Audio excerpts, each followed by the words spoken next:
This Thresh is hard trolling by standing on top of his ADC right now, and they pay the price brutally, being hard punished by the enemy support Gragas. But this Blitz is hard trolling by standing off to the side and not stacking with his ADC, just letting him die for free to Swain Q and Jhin W. If you want to learn to analyze how you should be positioning around your ADC during the lane phase so you don't troll like these gold supports we just saw, stick around.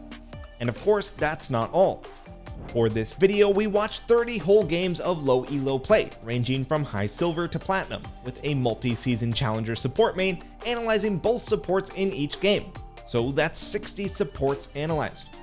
We pulled out the most common and highest impact mistakes we saw, and we'll share all of them with you here. Before we jump into it, if you're serious about improving, then you should consider signing up to skillcapped. We have the largest premium guide catalog on the internet, a direct pro coaching service, and much more. Also, if you've ever wondered how challenger players carry bad teammates in your own elo, then you'll love our Smurf commentary page. We upload tons of these full commentated games every week, and the challenger players answer all of your questions asked in the first 7 days of the video's release. Okay, so let's first dive into the idea that we teased at the start, which is positioning around your ADC, specifically within the lens of playing around enemy abilities. In that first clip that we saw from Thresh, throughout this whole lane phase, he was consistently positioning on top of or way too close to his ADC, considering that they were up against a Gragas, a champion with literally 4 AoE abilities. This is obviously a really egregious example of terrible support positioning, but often it isn't as obvious but equally bad. The other clip that we saw earlier was this one here where Blitzcrank just completely abandons his Twitch, leaving him to eat 2 abilities that he could have blocked. And he still had passive up, so he was totally fine. So does this mean that Blitz should just always stand on top of Twitch to block these abilities? No, we need to get a bit more dynamic with our thought process here, and also have some conditions for how we position to counter our opponent's most dangerous abilities. For example, in this lane of Twitch Blitz versus Jhin Swain, it's generally good for Twitch and Blitz to not be on top of each other, spaced out a bit. This is because they don't want to both be hit by or be in the scope of Swain's E, the most threatening ability in this lane. However, once that ability is on cooldown, there's very little direct reason for Blitz to not be blocking for Twitch and protecting him. This is really something that you can and should be thinking about at the start of lane, and how you counter different champions will vary. For example, if you're up against a Thresh and he's up close to you and your ADC, you will generally want to split up a bit so that both of you don't get flayed. However, if you're farther away from him and you're playing a tanky support like Blitzcrank, you would want to move on top of and in front of your ADC to block hook, since that's the only ability that can threaten at this range. Another really clear example of this is facing off against a Lux support where, similar to Gragas, you would always want to stack away from your ADC, as you can't block any of her abilities and they are all AoE. Ultimately, as long as you think about this at the start of a lane or look back at your replays to review, you should be able to fare better than the Blitz and Thresh we saw today. Alright, fittingly for number 2, we're going to talk about how basically every single support from silver to platinum messes up in abusing a level 2 advantage.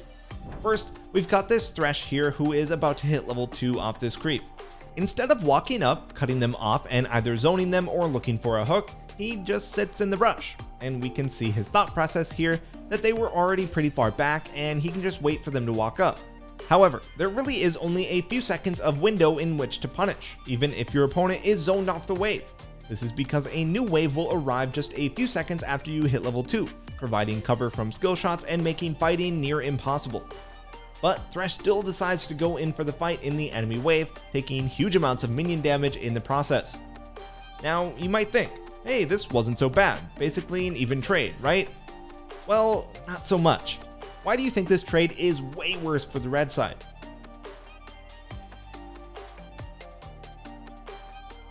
So hopefully you all recognize that the blue bot lane has more sustain with Yuumi, and they also don't rely on HP as much to accomplish their goal. What do we mean by that? Well, Thresh, to accomplish his goal, wants to be playing aggressively, up in the lane, engaging, looking for hooks, etc. But he can't do this with no HP. However, Twitch just wants to sit back and farm, sustain with Yuumi, and survive. This whole level 2 was fumbled quite heavily from our gold 2 Thresh, And the lesson is that you need to move quickly and decisively at level 2 or not at all once the reinforcing wave arrives as a general rule. The level 2 mistakes were consistent and varied, with our challenger support main saying this was easily the biggest and most consistent issue he saw. Whether it's a Pantheon who goes in and drops stun just before hitting level 2, a Thresh who stands in the back and doesn't even look to capitalize, another Thresh who walks up too early with hook at level 1 instead of getting level 2 and playing Lulu and having hook to follow it up with, a Blitz who spends hook at level 1, then it isn't even up when both lanes hit level 2 at the same time. You get the idea.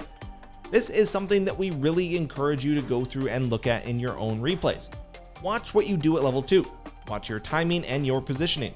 From our research here, we're very confident you'll find easy to fix problems that can really make a difference for you. Alright, next up we have another huge issue that is super common with supports even up to high elo, and that's vision failures around objectives. To start, let's just look at a clip to point out issues as a way to begin solving them. So take a few seconds to digest the state of this game, the support Swain's items, etc. Oh, and Dragon is spawning in 19 seconds. The gray icon in the pit is just a replay bug. Alright, now let's watch what our gold Swain does, and I want you to think about as many mistakes that you're seeing as possible. How many did you count? There were a lot. First off, with less than 20 seconds until Dragon, Swain is on the map with only one ward left and no control wards. He doubles down on this by placing his only ward on the other side of the map, then also sweeping there. A few seconds later, the red team clears out all of the blue team's vision, and with the Dragon having just spawned, Swain has zero vision control to provide. This type of blatant vision misplay around objectives was rampant in the low elo games we watched. In this game, the Blitzcrank's team is winning and has had pressure for some time before they recently reset for Dragon. He starts out by sweeping his own jungle, where the enemy team has not been for ages, then drops a ward onto Dragon itself. So once again we saw a support sweeping a mostly irrelevant area, and beyond that, warding the objective itself. You really only want to spend a ward directly on the objective when your team isn't in control, because your champions will soon be providing vision there. In this clip, our Lulu currently has 3 stacks of wards, 2 control wards, and her sweeper all ready to go. With Dragon spawning soon, we get to see Lulu just running around somewhat aimlessly, only dropping 1 control ward the entire time as her only act of vision control. Not clearing out vision in the pit, not dropping a ward over the pit for deep vision, nothing.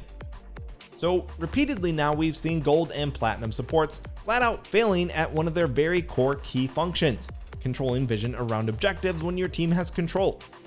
So how do we do this right? Well, obviously this could be a topic on its own, but let's have a quick crash course so that you can be better than the players that we've seen instantly.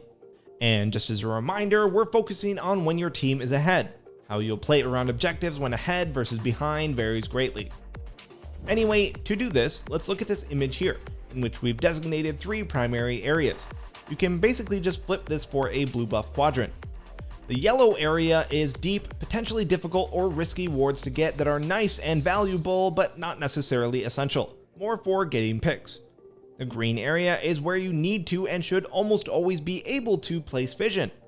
And the red area is where you will want to focus on denying vision, not placing it, with the pit of course being an essential spot for vision denial. Again, this information is pretty generalized, but bear with us. Let's take a look at how our low elo players could have benefited from this image. First, our Lulu could have placed vision denial in the pit and also a ward over the Dragon Wall.